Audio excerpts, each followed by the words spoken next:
시바시 국어의 이현우 선생님입니다. 여러분 반갑습니다. 제가 오늘 여러분들과 함께 나눠볼 이야기는 바로 현대시 해석 방법에 대한 겁니다. 지금 이 영상을 보고 있는 학생 여러분들이 현대시 공부가 어렵다고 한다면 저희 영상을 끝까지 시청해 주시기 바랍니다. 제가 오늘 현대시의 모든 것, 이 방법대로만 공부를 하면 수능과 관련된 어떠한 현대시 작품들도 모조리 다 해석 가능하고 문제를 풀 수 있는 상태로 만들어 드리겠습니다. 그러니까 집중하셔서 잘 보시기 바랍니다.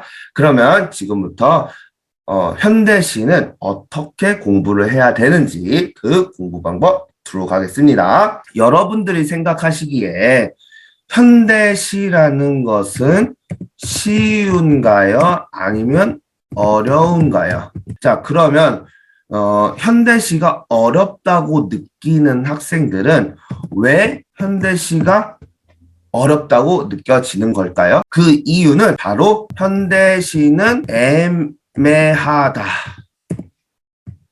는 특성 때문에 그렇습니다. 현대시는요, 통상적으로 1919년부터 시작이 되었다고 많은 사람들이, 학자들이 보고 있어요. 그러면 1919년부터 올해가 2022년이잖아요. 자, 그러면 1919년부터 2022년까지 이 긴 세월 동안 총 몇 작품의 현대시들이 세상 밖에 나왔을까요? 그것은 저도 모릅니다. 왜 그러냐면 지금까지 발표된 현대시는 졸라 많기 때문이에요.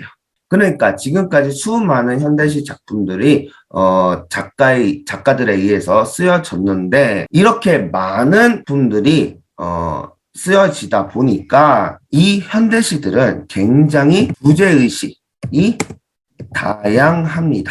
그리고 다양한 관점으로 해석이 가능합니다.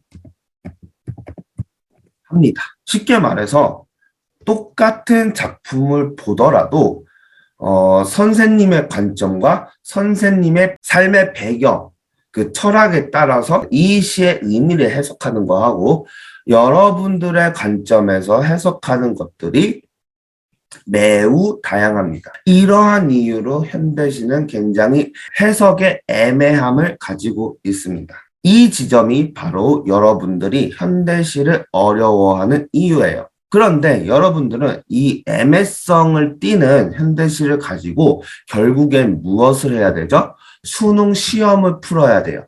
그러면 시험이라는 건 뭐죠? 시험이라는 것은 답이 정확하게 하나로 딱 떨어져야 되죠. 그러다 보니까 이 애매한 현대시를 가지고 하나의 정답을 도출시킬 수가 있어야 되거든요.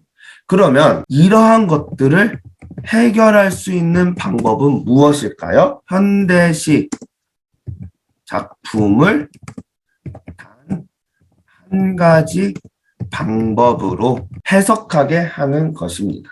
따라서 여러분들이 현대시를 공부하는 방법은 현대시 작품을 단 한 가지 방법으로 해석하는 방법을 배우면 돼요.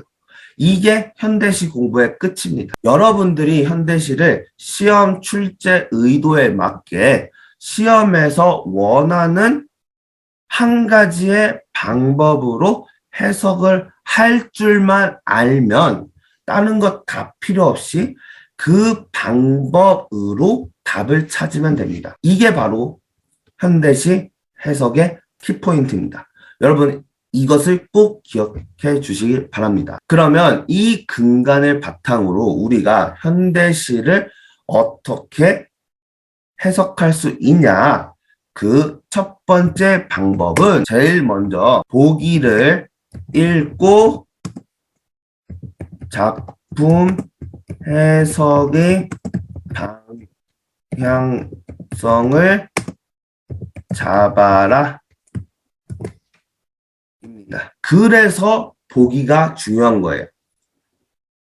그리고 현대시 문제에서는 항상 보기가 딸려 나오는 겁니다.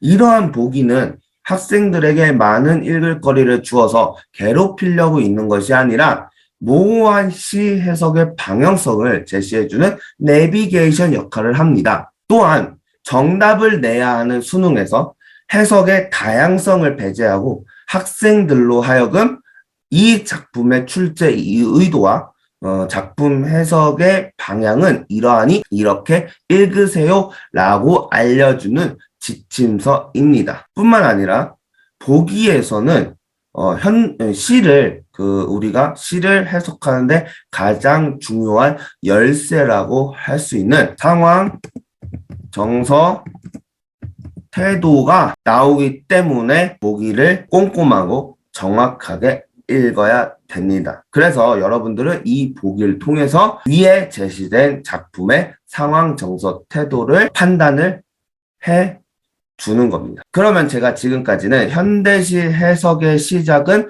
보기에서부터 출발한다 라고 말씀을 드렸고요. 보기의 중요성을 강조해 드렸습니다. 그러면 여러분들은 보기를 읽는 것이 중요하구나 라고는 이제 알았는데, 그러면 이 보기를 어떻게 읽어야 되는지 그것이 궁금하잖아요. 그래서 제가 하나로 정리를 해서 이 중요한 보기를 어떻게 읽는 것이 정확하게 읽는 것인지를 알려드리겠습니다. 보기 읽는 거는 간단해요. 보기는 두 가지만 구분해서 읽으면 됩니다. 뭐와 뭐를 구분하냐? 하나는 긍정과 또 다른 하나는 부정으로 구분해서 의미 파악을 하시면 됩니다. 이것은 수능에서 현대시를 출제하는 코드 중에 하나인데요. 수능에서 현대시는 상황은 부정적이지만 정서와 태도가 긍정적이고 희망적이고 그리고 극복 의지를 나타나는 작품들을 주로 출제합니다. 지금 30년 가까이 수능 시험이 출제되면서 출제된 현대시의 모든 경향이 상황은 부정적이지만 정서와 태도는 긍정적인 게 다 나왔어요.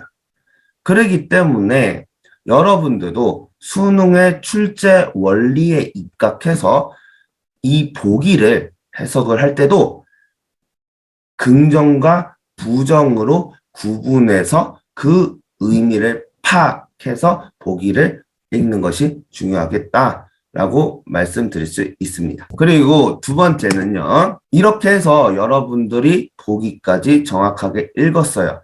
그러면 바로 지문으로 가도 되느냐? 아닙니다. 두 번째는 바로 보기를 여러분들이 제대로 파악을 했으면 지문을 읽기 전에 문제와 선택지를 먼저 훑어보기 바랍니다. 문제와 선택지를 훑어보는데 10초 정도밖에 안 걸려요. 사진을 찰칵 찍듯이 한번 쑥 훑어보고 가는 거예요. 자, 그러면 이 문제와 선택지를 왜 훑어봐야 하느냐? 먼저 첫 번째는 여러분들이 문제를 먼저 훑어보면서 문제 풀이 순서를 정할 필요가 있습니다. 그러면 왜 여러분들이 이 문제풀이 순서를 정해야 하냐? 그거는 바로 시간 단축과 관련이 있습니다. 여러분들이 여러분들이 보는 수능 시험은 결국에는 뭐와의 싸움이에요? 시간과의 싸움이에요. 80분 안에 그 45문제를 모두 다 풀어내야 됩니다. 근데 여러분들이 생각을 하면 여러분들이 국어 영역에서 가장 어려워하는 파트가 뭐죠? 바로 비문학이죠. 그러면 여러분들은 자연스럽게 비문학과 관련해서 시간 투자를 많이 하셔야 될 겁니다. 왜? 어려우니까. 어려운 영역에, 여러분들이 힘들어하는 영역에 조금 더 시간 투자를 해서 꼼꼼히 읽고 풀어야 되는 거죠. 그러면 비문학에 시간 투자를 했으면 그만큼 다른 데서 시간을 줄여서 세이브를 해야 되잖아요. 그 시간을 줄이는 가장 만만한 영역이 바로 문학입니다. 그래서 문학에서 최대한 시간을 많이 줄여서 세이브를 해야 그렇게 세이브한 시간을 비문학에 온전히 투자를 하면서 비문학을 조금 더 신경 쓰고 꼼꼼하고 자세하게 읽고 풀 수가 있는 겁니다. 자, 그러면 이 문제풀이 순서는 어떻게 정하냐? 여러분들이 그 수능의 지문을 보면 시가 하나만 나오는 건 아니죠. 시가 두세 개가 나와요. 그러면 가시, 나시, 다시 이런 식으로 나온단 말이에요. 그런데 대다수의 학생들이 문학을 풀 때 실수하는 것이 뭐냐면 현대시 지문을 먼저 쭉 읽고 그 다음에 문제를 풀어요. 그러다 보니까 생기는 문제가 문제를 풀다 보니 이 선지에 이런 내용이 있는데 이 내용이 이 시에 있었나? 헷갈립니다. 까먹습니다. 그러면 그 시 부분을 다시 봐요. 그러면 벌써 두 번째 시를 읽고 있는 거예요. 그러면 그만큼 시간이 지체가 되죠. 그래서 여러분들이 시간 안배가 안 되는 겁니다. 그래서 문제풀이 순서가 중요하다는 거예요. 그러면 문제풀이 순서는 어떻게 정해야 되냐? 예를 들어서 어떤 시가 가시, 나시, 다시 이렇게 세 개의 시가 복합해서 나왔다고 얘기를 하면요. 자, 1번 문제를 읽고 뭐를 고르시오 라고 나왔어요. 그리고 2번 문제에서는 가와 다를 통해 뭐뭐한 것을 고르시오 라고 나왔고요. 3번은 A에서 E의 시어의 의미를 고르세요. 이런 문제가 3개가 나왔어요. 자, 그러면 이 중에서 제일 먼저 여러분들이 풀어야 되는 거는 뭐냐? 자, 바로 1번 문제를 첫 번째로 풀어야 되죠. 왜? 가를 읽고 푸는 문제니까 이거는 가만 읽고 바로 문제 가서 선택지 판단해서 풀면 돼요. 그러면 가를 방금 읽었으니까 그만큼 기억이 잘 날 거 아니에요. 그러니까 가를 읽고 바로 1번 문제를 풀면 되죠. 그리고 두 번째로 풀어야 할 것은 뭘까요? 3번 문제가 가와 나, 시에서 A와 E의 시어 의미를 고르는 문제였다고 가정을 해 봅시다. 그러면 여러분들은 아까 가를 읽고 1번 문제를 풀었잖아요. 그러면 가는 읽었으니까 3번이 나까지만 읽으면 이 시어 의미를 다 판단할 수가 있겠네요. 그러면 나를 읽고 이 3번 문제를 풀면 되는 겁니다. 그러니까 이 3번 문제가 두 번째로 푸는 문제가 되겠죠. 그리고 2번을 보면 가와 나를 통해 뭐뭐한 것을 고르시오라고 되어 있으니까 아까 우리는 가를 읽었고 그리고 다가 남았으니까 이 다를 읽고 바로 2번 문제를 풀면 되겠네요. 그러면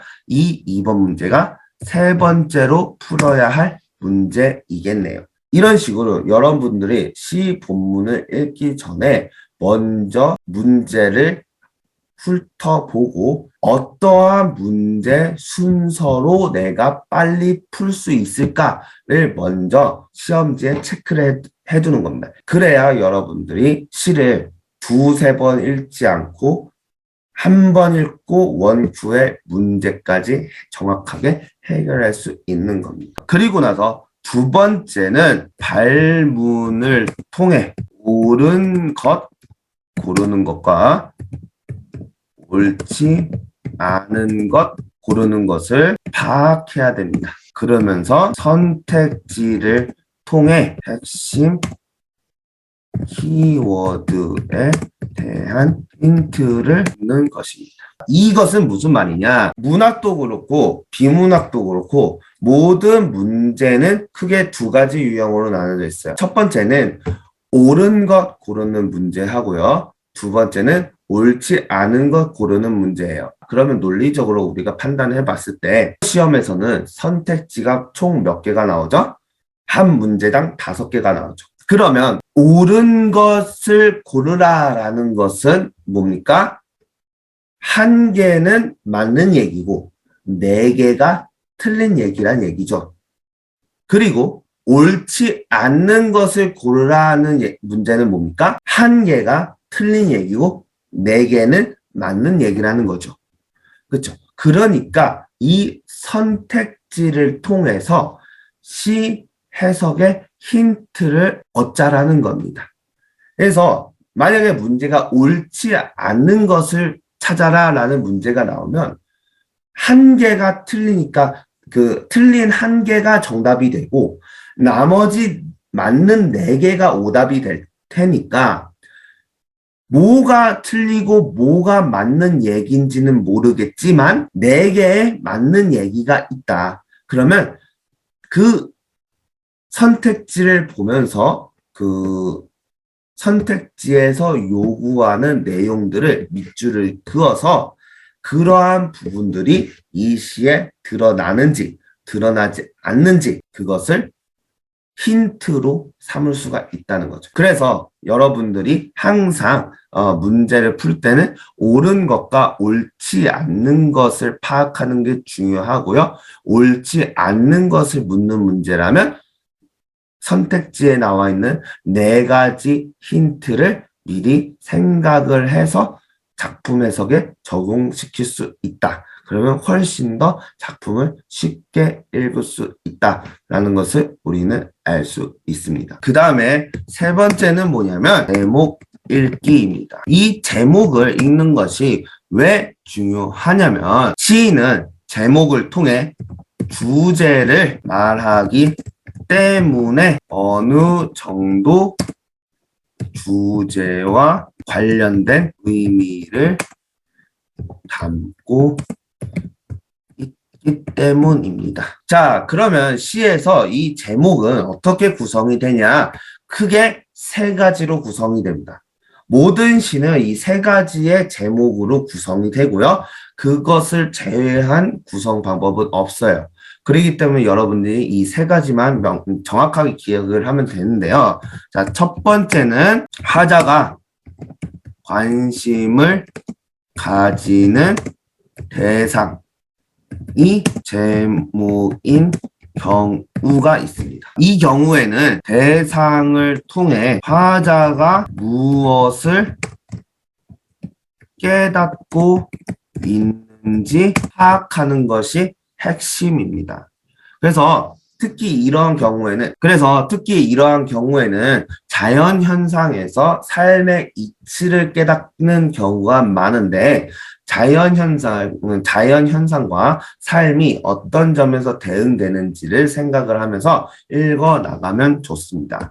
그래서 예시를 들면요. 이런 것도 있어요. 백석의 국수라는 시를 보면 여러분들은 이런 생각을 해야죠. 아, 이 시의 대상은 국수구나. 그러면 화자는 국수를 떠올리면서 또는 국수를 보면서 무엇을 깨닫고 생각하고 있는지 아니면 국수를 만드는 과정을 통해서 무엇을 깨닫고 생각하고 있는지 그리고 그것이 삶의 어떠한 점에서 대응이 되는지 이것을 중점적으로 읽으면 되겠구나. 그런 생각을 가지고 시를 접근하면 훨씬 더 쉽고 정확하게 시를 해석해 낼 수 있다는 겁니다. 그리고 두 번째 제목 구성 방법은 바로 화자가 처해 있는 시간, 공간이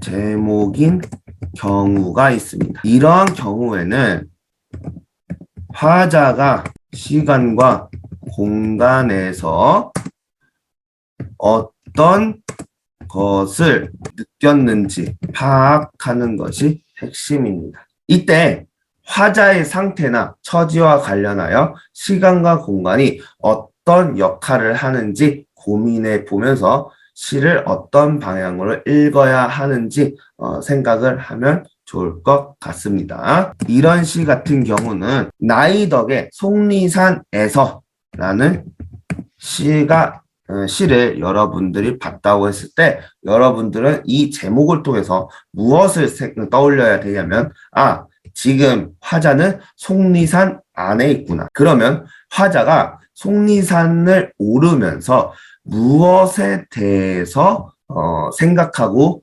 이야기하고 있는지, 이 속리산이라는 것이 어떠한 역할을 하고 있는지 그것을 중점적으로 파악하면 되겠구나 라는 것을 여러분들 생각을 하면 아무리 처음 보는 시라고 하더라도 쉽고 정확하게 읽어낼 수 있다는 것을 말씀드립니다. 그럼 마지막 세 번째는 화자가 느끼는 주된 정서나 전달하고자 하는 주제의 일부가 제목인 경우가 있습니다. 이런 경우는 오히려 다른 시에 비해서 쉽게 읽을 수가 있습니다. 왜 그러냐면 제목에 핵심적인 내용이 거의 다 표현이 있기 때문이에요. 그래서 이런 것 같은 경우에는 우리가 어떻게 읽어야 되냐? 두 가지로 나눠서 볼 수가 있는데 먼저 정서가 제목인 경우에는 어떤 상황에서 그러한 정서를 갖게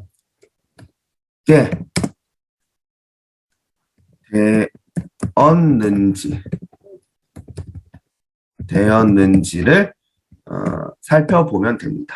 그리고 주제를 드러내는 문장의 일부가 제목으로 제시되어 있다면 이러한 경우에는 시를 읽어 나가며 문장의 나머지 부분을 완성하겠다는 생각으로 읽으면 됩니다. 그래서 제가 예시를 한번 보여주면요. 자, 황동규의 즐거운 편지라는 시가 있습니다. 그러면 여기서 정서는 어디에 드러나고 있죠? 바로 즐거운이라는 정서가 제목으로 나타나고 있습니다. 그러면 우리가 이 시를 그러면 우리가 이 시의 제목을 보고 어떤 생각을 가져야 되냐면 즐거움이라는 정서가 제목으로 드러나 있네. 그러면 화자는 무슨 이유로 편지가 즐겁다고 한 걸까? 라는 것을 파악하자라는 생각을 가지면 됩니다. 그리고 홍지우 시인의 너를 기다리는 동안이라는 시 작품을 봤으면 여기에 보면 너를 기다리는 동안 문장이 불완전하죠. 그 뒤에 뭔가가 생략되어 있다는 것을 알 수가 있어요. 그러면 그 뒤에 생략되어 있는 것은 그럼 뭘까? 이것을 한번 완성하겠다라는 생각을 가지고 시를 읽으면 됩니다. 그래서 너를 기다리는 동안 그럼 뒤에 뭐가 오겠어요? 뭐 했다가 오겠죠? 그럼 화자는 무엇을 했는지 너를 기다리는 동안 화자는 무엇을 했는지 그것을 찾겠다라는 생각으로 시를 읽으면 정확하게 읽을 수 있다라는 것을 여러분들이 생각을 하시면 됩니다. 네, 이렇게 해서 이제 제목을 통해서 여러분들이 이 시는 어떤 내용의 시다라는 것을 이제 파악을 했죠. 그러면 이제 본격적으로 본문을 읽으러 들어가야 될 텐데요. 자, 그러면 여러분들은 지금까지 보기를 통해서 1차적인 지문의 힌트를 얻었고요. 그리고 문제와 선택지를 통해서 2차적인 지문 해석의 힌트를 얻었고요. 세 번째, 제목을 통해서 지문 해석의 3차적인 힌트를 얻었습니다. 그러면 여러분들이 지금 이 지문을 읽기 위해 세 가지의 힌트를 얻고 이제 지문 해석을 들어가는 겁니다. 이제 여러분들은 다 끝났어요. 그냥 편안하게 이야기 읽듯이 쭉 편안하게 시를 읽어주면 됩니다. 그러면 이제 시를 읽을 때 여러분들은 어떻게 시를 읽어야 되냐 그 이야기를 한번 해보겠습니다. 이제부터는 본격적인 시를 우리가 한번 읽어보도록 할 텐데요. 시를 읽을 때는 이거 하나만 기억하면 돼요. 그것은 뭐냐면 자, 모든 시어의 의미는 긍정과 부정으로 나뉜다 입니다. 자, 선생님이 아까 보기를 읽을 때도 플러스와 마이너스, 긍정과 부정으로 나눠서 이해를 해야 된다고 했잖아요. 시 본문을 우리가 해석을 할 때도 모든 시어의 의미는 긍정과 부정 이 두 가지로만 나뉜다라는 기본 전제를 가지고 읽으면 전혀 문제가 없습니다. 그러면 긍정과 부정으로 나눠서 해석을 한다는 건 알겠어요. 그러면 이 긍정과 부정을 구분하는 기준은 무엇인가요? 라고 여러분들이 생각을 하실 수가 있잖아요. 그러면 지금부터는 이 시 본문 해석에서의 긍정과 부정의 부정을 판단하는 기준에 대해서 말씀해 드리겠습니다. 그러면 첫 번째는 뭐냐면 서술어를 봐라입니다. 여러분들이 시를 읽어 나가면서 그 서술어에 중점을 두어서 중요하게 해석을 하면 됩니다. 그래서 서술어가 긍정이면 그 시의 의미도 긍정이고요. 서술어가 부정이면 그 시의 의미도 시의 의미도 부정입니다. 두 번째는 바로 수식 관계입니다. 자, 수식 관계입니다. 그 시어를 꾸며주는 말을 보라는 거예요. 서술어를 보고 이게 긍정인지 부정인지 판단할 수가 없어요. 그러면 그거는 수식 관계를 통해서 긍정과 부정을 판단하면 돼요. 그 시어를 꾸며주는 말이 긍정이면 긍정이 꾸며주는 거니까 그 시어의 의미도 긍정이고요. 시어를 꾸며주는 말이 부정이면 부정이 꾸며주는 거니까 당연히 시어의 의미도 부정이겠죠. 그래서 수식 관계를 통해서 긍정과 부정을 판단하면 된다라는 겁니다. 그 다음에 서술어로도 긍정과 부정을 판단 못하겠고 수식 관계로도 긍정과 부정을 판단을 못하겠고 그러면 어떻게 하냐? 바로 시어의 자체 속성으로 판단을 하면 됩니다. 시어의 자체 속성이라는 건 뭐냐면 그 시어를 떠올렸을 때 우리가 자연스럽게 제일 먼저 떠올라지는 이미지 그거를 판단하면 돼요. 그러면 예를 들면 이런 게 있겠죠. 눈물이다. 그런 게 있으면 자, 여러분들은 언제 주로 눈물을 흘리죠? 슬플 때 흘리죠. 그러면 눈물의 자체 속성은 슬플 때 흘리는 거예요. 그러면 슬픔이라는 건 뭐예요? 바로 부정이죠. 그러니까 눈물은 부정의 의미를 갖고 있는 거예요. 이런 게 바로 시어 자체의 속성이라는 거예요. 예를 한번 들어보면요. 이 구절이 있어요. 한번 봅시다. 나는 빛이 없는 터널 안에 있다. 아름다운 꽃이 나는 싫다라고 돼 있어요. 자, 그러면 여기 되어 있는 선생님 밑줄 친 이 터널 있잖아요. 그럼 이 터널의 의미는 긍정일까요? 부정일까요?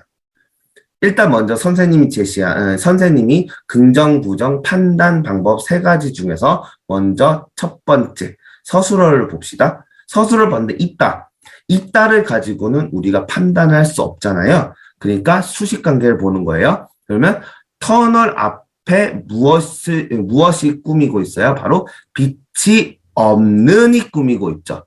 빛이 없는 터널이죠. 그럼 빛이 없다는 건 뭐예요? 깜깜하다는 거죠. 그러면 깜깜하다는 건 뭐야? 긍정, 부정? 바로 부정이죠. 그러니까 이 터널의 의미는 뭐다? 부정이다. 이렇게 보면 되는 거예요. 그리고 여기서 보면 아름다운 꽃. 뭐예요? 꽃의 의미. 여기 뒤에 서술어가 없네요. 그러면 바로 수식관계 가야죠.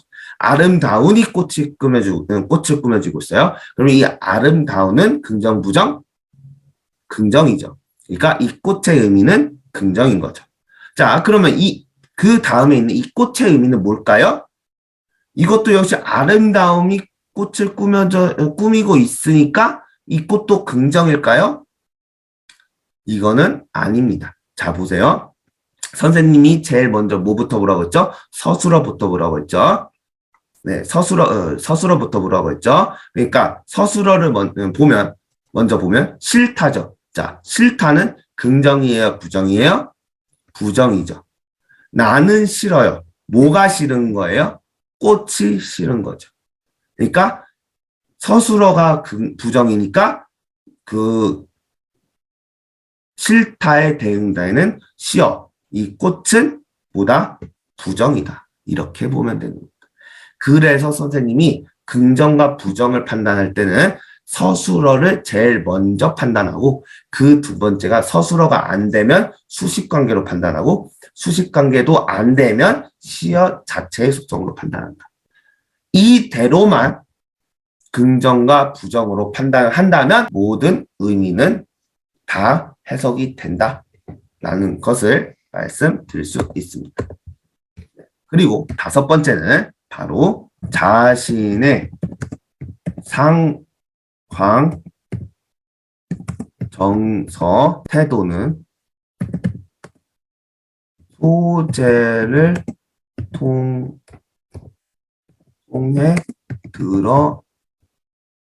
드러난다. 를 생각을 하시면 됩니다. 그러면 작가는 어떤 상황이냐, 그 상황 속에서 어떤 정서를 나타내느냐, 그러면 그 정서가 확장되고 심화되어서 어떤 태도까지 가느냐에 대해서 구체적인 소재, 대상을 통해서 전달합니다. 그러면 여기서 상황, 정서, 태도라는 것은 무엇이냐라는 것을 예를 들면 이런 것이에요. 자, 여러분이 만약에 이번에 중간고사에서 국어 시험을 봤는데 국어 성적이 8등급이 나왔어요. 자, 8등급이 나오면 여러분들은 어떤 생각이 들어요? 뭐예요? 슬프다.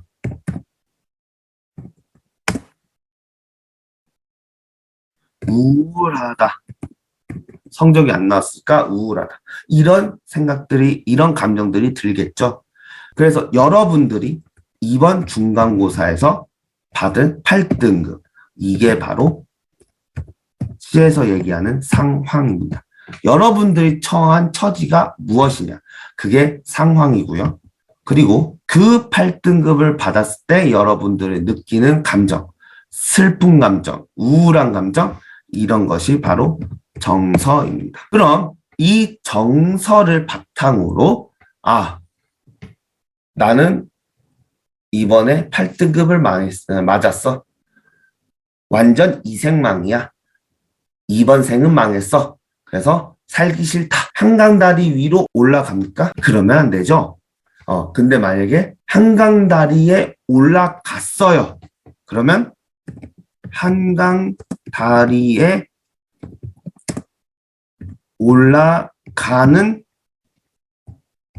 행동, 이 행동을 우리가 태도라고 합니다.